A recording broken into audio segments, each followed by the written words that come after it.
Hi, hello everyone. இன்னைக்கு நம்ம resource sharing between centre and ஸ்டேட்டோட பார்ட் 2 வீடியோ தான் பார்க்க போறோம். ஏற்கனவே பார்ட் 1 வீடியோல இது எல்லாத்தையும் பத்தி நம்ம டிஸ்கஸ் பண்ணிட்டோம். ஃபெடரல் ஃபினான்ஸ்னா என்ன, டிவிஷன் ஆஃப் பவர்ஸ்னா என்ன, எப்படி ரெவென்யூ எங்க இருந்து நமக்கு கிடைக்குது, அதை எப்படி பகிர்வு பண்றோம் அப்படிங்கறத பத்தி எல்லாமே டீடைலா பார்த்துட்டோம். யூனியன் மத்திய அரசுக்கு எங்க இருந்து வருமானம் வருது, ஸ்டேட்டுக்கு எங்க இருந்து வருமானம் வருது, அதை பத்தி எல்லாமே டீடைலா பார்த்துட்டோம். இன்னைக்கு நம்ம இந்த கிளாஸ்ல பார்க்க போறது என்ன அப்படின்னா, ஒரு சில டாக்ஸ் எல்லாமே யூனியனால கலெக்ட் பண்ணி ஸ்டேட்டுக்கு அப்படியே அசைன் பண்ணிடுவாங்க. ஸோ ஒரு சில டாக்ஸ யூனியன் விதிப்பாங்க, ஆனா அதை கலெக்ட் பண்ணி பயன்படுத்துறது யாரு அப்படின்னா ஸ்டேட்.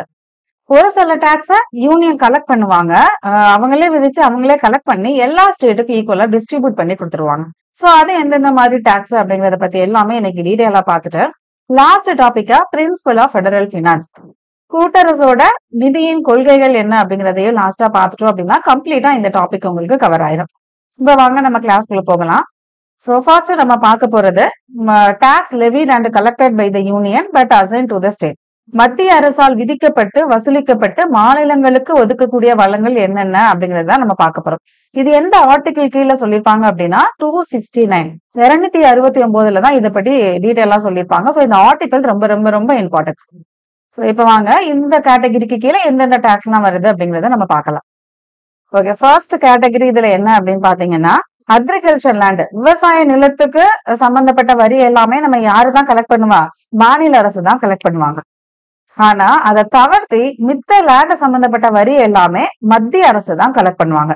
சோ அப்படி கலெக்ட் பண்ணி அந்த இதை என்ன பண்ணிடுறாங்க, ஸ்டேட்டுக்கே சென்டர் அசைன் பண்ணிடுறாங்க. இதுதான் ஃபர்ஸ்ட் ஒன்.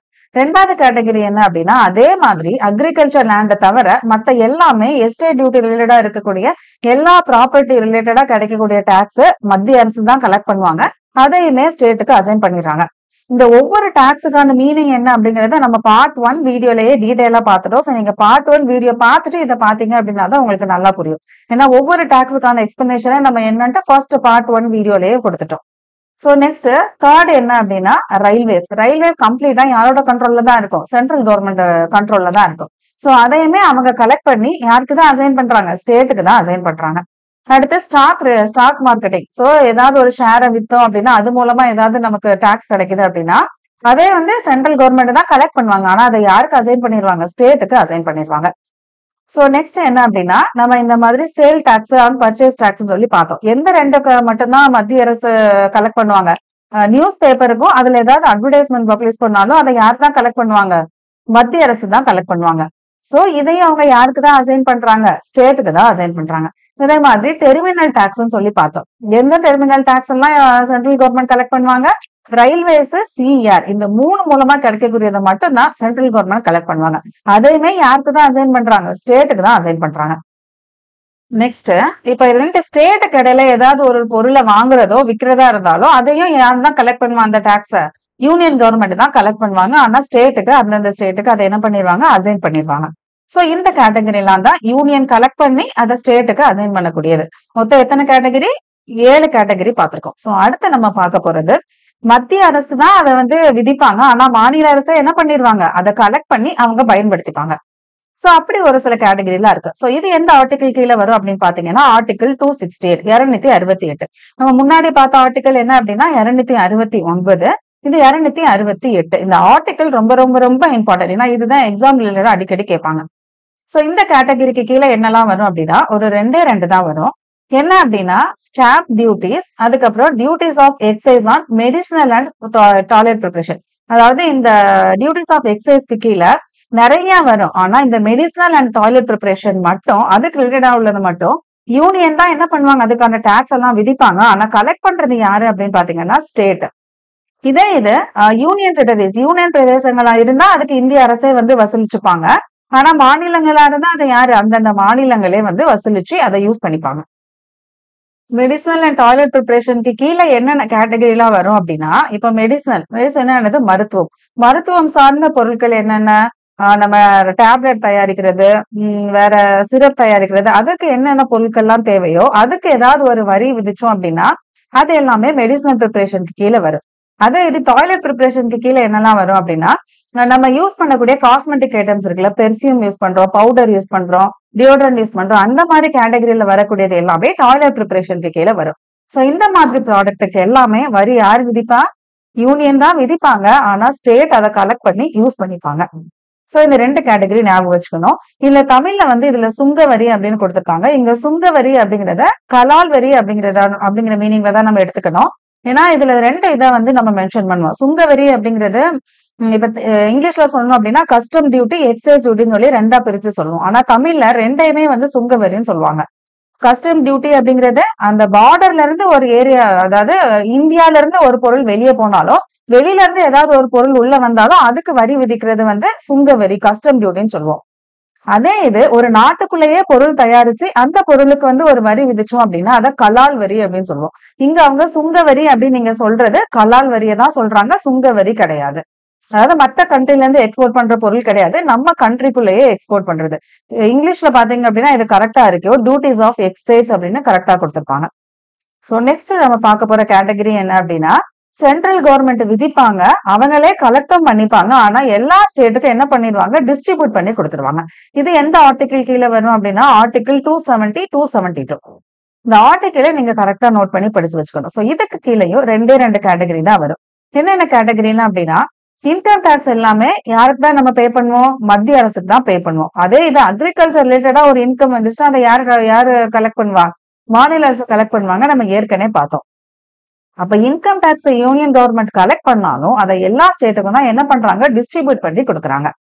சோ அடுத்து என்ன அப்படின்னா, நம்ம இப்ப பார்த்தோம்ல மெடிசனல் அண்ட் டாய்லெட் ப்ரிப்பரேஷன் தவிர வேற என்னென்னலாம் யூனியன் லிஸ்ட்ல இருக்கோ அதை எல்லாமே அந்த எக்ஸைஸ் டியூட்டிக்கு கீழே யூனியன் லிஸ்ட்ல என்னென்னலாம் இருக்கோ அதை எல்லாமே யூனியன் கவர்மெண்டே கலெக்ட் பண்ணி அவங்களே விதிச்சு கலெக்ட் பண்ணி அதை எல்லாருக்குமே என்ன பண்ணிடுவாங்க, டிஸ்ட்ரிபியூட் பண்ணி கொடுத்துருவாங்க.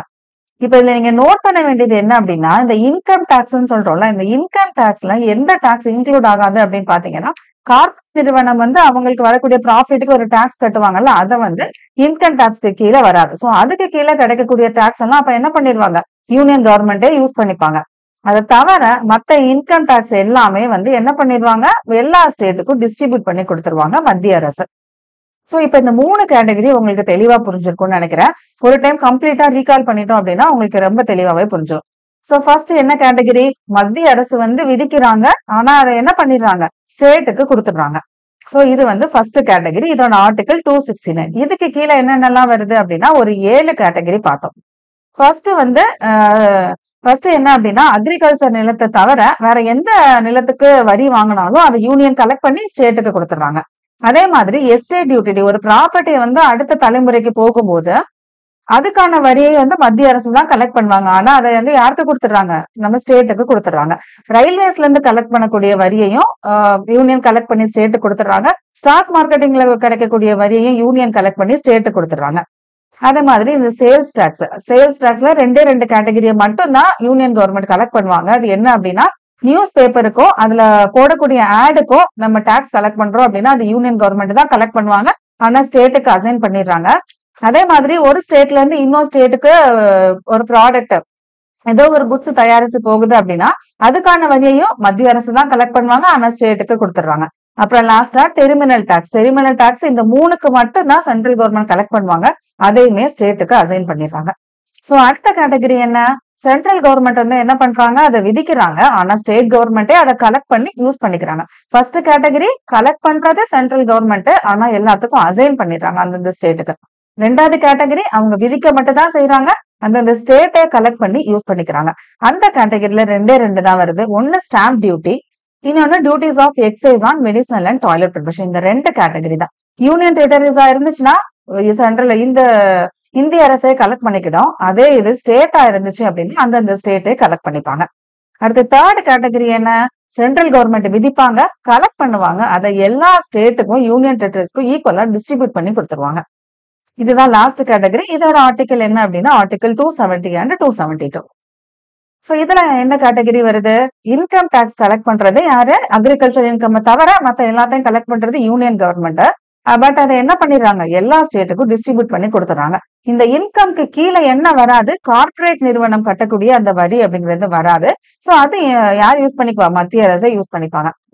அதுக்கப்புறம் லாஸ்டா என்ன கேட்டகரி, நம்ம மெடிசனல் அண்ட் டாய்லெட் ப்ரிப்பரேஷனை தவிர வேற எதெல்லாம் அந்த எக்ஸைஸ் டியூட்டிஸ்க்கு கீழே இருக்கோ அது எல்லாமே யூனியன் கவர்மெண்ட் கலெக்ட் பண்ணி எல்லா ஸ்டேட்டுக்கும் டிஸ்ட்ரிபியூட் பண்ணிடுவாங்க. ஸோ இதை வந்து நீங்க கொஞ்சம் நோட் பண்ணி படிச்சு வச்சுக்கணும்.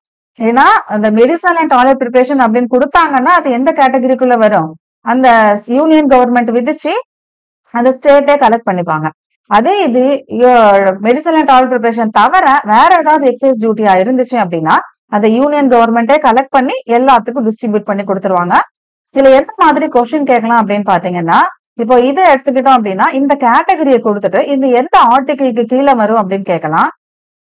அப்படி இல்ல அப்படின்னா இது என்ன, யாரு கலெக்ட் பண்ணி யாரு டிஸ்ட்ரிபியூட் பண்ணுவா, அந்த மாதிரி கொஸ்டின் கேட்கலாம். சோ கரெக்டா நோட் பண்ணி படிச்சு வச்சுக்கிட்டீங்க அப்படின்னு இந்த ஏரியா ரொம்பவே ஈஸியானது. இப்ப லாஸ்டா நம்ம பார்க்க போறது பிரின்சிபல்ஸ் ஆஃப் ஃபெடரல் ஃபினான்ஸ். இதை பாக்குறதுக்கு முன்னாடி இதை நம்ம தெரிஞ்சுக்கணும். இந்த மாதிரி கலெக்ட் பண்ணி எல்லாத்துக்கும் டிஸ்ட்ரிபியூட் பண்றாங்கன்னு பார்த்தோம்ல, இதை யாரு பண்ணுவாங்க அப்படின்னு பாத்தீங்கன்னா ஃபினான்ஸ் கமிஷன் தான் கம்ப்ளீட்டா பாத்துப்பாங்க. எந்த மாதிரி கலெக்ட் பண்றதை எந்த மாதிரி எல்லா ஸ்டேட்டுக்கும் டிஸ்ட்ரிபியூட் பண்ணி கொடுக்கலாம் அப்படிங்கிற மாதிரி ஃபினான்ஸ் கமிஷன் தான் ரெக்கமெண்ட் பண்ணுவாங்க. அதை பேஸ் பண்ணி தான் என்ன பண்றாங்க, இந்த மாதிரி எல்லா ஸ்டேட்டுக்கும் டிஸ்ட்ரிபியூட் பண்ணி கொடுக்குறாங்க. சோ ஃபினான்ஸ் கமிஷனை பத்தி நம்ம டீடைலாவே லாஸ்ட் கிளாஸ்ல பாத்துட்டோம். பார்க்காதவங்க பாத்துக்கோங்க. ஏன்னா ஃபினான்ஸ் கமிஷன் அப்படிங்கிறது ரொம்ப ரொம்ப இம்பார்ட்டன்டான ஒரு டாபிக். ஓகே, இப்ப அடுத்து நம்ம பார்க்க போறது பிரின்சிபல் ஆஃப் ஃபெடரல் ஃபினான்ஸ். இதுக்கு கீழே ஒரு 9 பிரின்சிபல் கொடுத்திருக்காங்க. இந்த கொள்கைகளை பயன்படுத்தி தான் அவங்க என்ன பண்றாங்க, இந்த மாதிரி ரிசோர்சஸ் எல்லாத்தையுமே ஷேர் பண்றாங்க சென்டரும் ஸ்டேட்டும். சோ ஃபர்ஸ்ட் என்ன அப்படின்னா பிரின்சிபல் ஆஃப் இண்டிபெண்டன்ஸ், சுதந்திரம். அடுத்து பிரின்சிபல் ஆஃப் ஈக்விட்டி, சமத்துவம். அடுத்து பிரின்சிபல் ஆஃப் யூனிஃபார்மிட்டி, ஒரே மாதிரியான தன்மை. அடுத்து பிரின்சிபல் ஆஃப் அடிகசி, போதுமான வளங்களை பெற்றிருத்தல். அடுத்து 5th என்ன அப்படின்னா பிரின்சிபல் ஆஃப் பிஸ்கல் அசஸ், நிதி வசதி. அடுத்து 6th என்ன அப்படின்னா principle of integration and coordination, ஒருங்கிணைத்தலும் ஒன்றுபடுத்தலும். அடுத்து பிரின்சிபல் ஆஃப் எஃபிஷியன்சி, செயல்திறன். 8th என்ன அப்படின்னா பிரின்சிபல் ஆஃப் அட்மினிஸ்ட்ரேட்டிவ் எக்கானமி, நிர்வாக சிக்கனம். லாஸ்டா பிரின்சிபல் ஆஃப் அக்கௌண்டபிலிட்டி, பொறுப்பேற்பு. இந்த ஒரு பிரின்சிபலையும் நம்ம டீடைலா பார்த்தோம் அப்படின்னா இந்த கிளாஸ் இதோட முடிஞ்சது. சோ ஃபர்ஸ்ட் என்ன, பிரின்சிபல் ஆஃப் இண்டிபெண்டன்ஸ், சுதந்திரம். பேர்லயே இருக்க சுதந்திரமா இருக்கணும் அப்படிங்கிறது. சோ சுதந்திரமா இருக்கணும் அப்படிங்கிறது ஒவ்வொரு கவர்மெண்ட்டும் வேற எந்த கவர்மெண்ட்டையும் டிபெண்ட் பண்ணி இல்லாம தனித்துவமா இருக்கணும். அவங்களோட வரவுகளை சேகரிக்கிறதுல இருந்து, செலவுகளை சமாளிக்கிறதுல இருந்து, வேற யாருக்கிட்டையாவது கடன் வாங்கி அது மூலமா அவங்க ஒரு விஷயத்த பண்ணாலும் அந்த கடனை சமாளிக்கக்கூடிய திறமை அப்படிங்கிறது அவங்க தனிப்பட்டு எல்லாத்தையுமே செயல்படணும். வேற எந்த கவர்மெண்ட்டையும் சார்ந்து அவங்க இருக்கக்கூடாது. ஃபுல் அண்ட் ஃபுல் சுதந்திரமா இண்டிபெண்டா இருக்கணும் அப்படிங்கிறது தான் ஃபர்ஸ்ட் பிரின்சிபல். செகண்ட் என்ன அப்படின்னா ஈக்விட்டி. ஈக்வாலிட்டிக்கும் கொஞ்சம் வித்தியாசம் இருக்கு. அதாவது ஈக்வாலிட்டி, இந்த படத்தை பார்த்தாலே உங்களுக்கு தெளிவா புரியும். ஈக்வாலிட்டி அப்படின்னா எல்லாருக்கும் ஒரே மாதிரி சமமா கொடுக்கறது. ஈக்விட்டி அப்படின்னா யாருக்கு என்ன தேவையோ அதுக்கு ஏத்த மாதிரி கொடுத்து எல்லாத்தையும் சமநிலையா ஆக்குறது. இப்ப இந்த பிக்சரை பாத்தீங்க அப்படின்னா ஃபர்ஸ்ட் எல்லாத்துக்கும் ஒரே மாதிரி ஒரு ஸ்டூல் கொடுத்திருக்காங்க. இப்ப அடுத்த இதை பாத்தீங்க அப்படின்னா இவருக்கு தேவையே இல்லை, ஏன்னா அவர் போதுமான ஹைட்ல இருக்கிறாரு. ரெண்டாவது இருக்கிறவங்களுக்கு ஒரே ஒரு ஸ்டூல் கொடுத்தோம் அப்படின்னா அவங்களுக்கு ஏத்த மாதிரி ஒரே மாதிரி கேட்டகரியில வந்து அவருக்கு அதை பாக்குறதுக்கு ஏத்த மாதிரி இருக்காங்க. இப்ப 3வது கேட்டகரியில இருக்கிறவங்களுக்கு 2 ஸ்டூல் போட்டாதான் என்ன பண்ணுது, அவங்களால அடுத்த சைட்ல இருக்கிறத பார்க்க முடியுது. சோ இப்படி 3 பேரும் ஈக்குவலா வர்றதுக்கு என்னென்ன தேவையோ அதை கொடுத்து ஒரே மாதிரி ஈக்குவல் ஆகும். சோ இப்ப ஈக்விட்டி, சமத்துவம் அப்படிங்கறது இதே மாதிரிதான் ஒரு ஸ்டேட்டுக்கும் என்ன தேவை அப்படின்னு பார்த்துட்டு அதுக்கு ஏத்த மாதிரி ஷேரை கொடுக்கணும். எல்லாத்துக்கும் ஒரே மாதிரி ஷேர் கொடுப்பேன், ஈக்குவாலிட்டி பிரின்சிபலை ஃபாலோ பண்ணுவேன் அப்படின்னு சொல்லிட்டு எல்லாத்துக்கும் ஈக்குவலா கொடுத்தோம் அப்படின்னா இல்லாதவங்களுக்கு ஒண்ணுமே இல்லாத மாதிரி ஆயிரும், இருக்கிறவங்களுக்கு மேலும் பெருகிக்கிட்டே போகும். சோ அதனால இங்க என்ன பிரின்சிபல் ஃபாலோ பண்றாங்க, ஈக்விட்டி பிரின்சிபலை ஃபாலோ பண்றாங்க. அதிகமா இருந்தா அப்படின்னா அவங்களுக்கு கம்மியாகும், கம்மியா இருக்கிறவங்களுக்கு, கம்மியான ஸ்டேட்டஸ்ல இருக்கிறவங்களுக்கு அதிகமான ரெவன்யூ ஷேரையும் கொடுத்தோம் அப்படின்னா அவங்களோட ஸ்டேட் இன்னுமே பெட்டர் ஆகும் அப்படிங்கிறதுக்காக இந்த பிரின்சிபல் ஃபாலோ பண்றாங்க. அடுத்த 3rd பிரின்சிபல் என்ன அப்படின்னா யூனிஃபார்மிட்டி. இப்போ ஒவ்வொரு ஸ்டேட்டும் அந்த டாக்ஸ் பேமெண்ட்டை கான்ட்ரிபியூட் பண்றது ஈக்குவலா இருக்கணும். ஆனா எப்போதுமே நடைமுறையில இது வந்து சாத்தியமாகிறது இல்ல. என்ன காரணம் அப்படின்னா, ஏன்னா எல்லா ஸ்டேட்டும் ஒரே மாதிரி ஸ்டேட்டஸ்ல இருக்கிறது இல்லை. இப்ப சில பேரால அவங்க அந்த டாக்ஸ் பேமெண்ட்டை கரெக்டா அந்த இதுக்கு பே பண்ண முடியும். பட் ஒரு சில ஸ்டேட்டால அந்த மாதிரி பண்ண முடியாது. ஏன்னா அவங்க கிட்ட அதற்கான திறன் அப்படிங்கிறது அவங்க கிட்ட கொஞ்சம் கம்மியா இருக்கிறதுனால அவங்களால பே பண்ண முடியாது. சோ இந்த பிரின்சிபல்ல நடைமுறைப்படுத்துறதுல கொஞ்சம் சிக்கல் இருக்கு. சோ இதுல என்ன மாதிரி கொஸ்டின் கேட்கலாம், அப்போ இந்த ஃபெடரல் பினான்ஸோட பிரின்சிபல்ல எது வந்து நடைமுறைக்கு சாத்தியமற்றது அப்படின்னு கேட்டாங்கன்னா பிரின்சிபல் ஆஃப் யூனிஃபார்மிட்டி, ஒரே மாதிரியான தன்மை அப்படிங்கிறத நோட் பண்ணி படிச்சு வச்சுக்கோங்க. சோ அடுத்த பிரின்சிபல் என்ன அப்படின்னா பிரின்சிபல் ஆஃப் அடிகசி, போதுமான வளங்களை பெற்றிருத்தல். இங்க போதுமான வளங்கள் அப்படிங்கிறது நம்ம கரண்டா என்ன தேவையோ அதை மட்டும் பூர்த்தி பண்றதுக்கு ஏத்த மாதிரி வளங்கள் நம்ம கிட்ட இருக்கக்கூடாது. எதிர்காலத்துல ஏதாவது ஒரு பிரச்சனை, ஏதாவது சண்டை வந்தாலும் இல்லைன்னா புயல் அந்த மாதிரி என்ன ஒரு பிரச்சனை வந்தாலும் அதை சமாளிக்கிறதுக்கு ஏத்த மாதிரியான வளங்களும் நம்ம கிட்ட இருக்கணும். சோ அதுதான் என்னது பிரின்சிபல் ஆஃப் அடிகசி. சோ அதை பார்த்துட்டு தான் என்ன பண்ணும், அதுக்கு ஏத்த மாதிரி தான் அவங்க ஷேர் பண்ணி கொடுக்கணும். சோ அடுத்த பிரின்சிபல் என்ன, பிரின்சிபல் ஆஃப் பிஸ்கல் அசஸ், நிதி வசதி. அதாவது இப்ப இருக்கிற ரெவன்யூவை தவிர புதுசா ஏதாவது வருமானம் அவங்க கிட்ட இருக்கக்கூடிய அந்த ரிசோர்சஸ வச்சு உருவாக்குறதுக்கான திறமை ஒவ்வொருத்தருக்கும் இருக்கணும். அப்படி இருந்தா மட்டும்தான் இப்ப இருக்கிற ஸ்டேட்டஸை விட இன்னும் அதிகமா நம்ம க்ரோ பண்ண முடியும். சோ கண்டிப்பா இருக்க ரெவன்யூ வச்சு நம்ம இதே ஸ்டேட்டஸ்ல தானே இருக்க முடியும். இன்னும் கொஞ்சம் வருவாயை அதிகரிச்சா மட்டும்தான் நம்மளோட பினான்சியல் ஸ்டேட்டஸ் அப்படிங்கறத இன்னுமே அதிகரிக்கும்.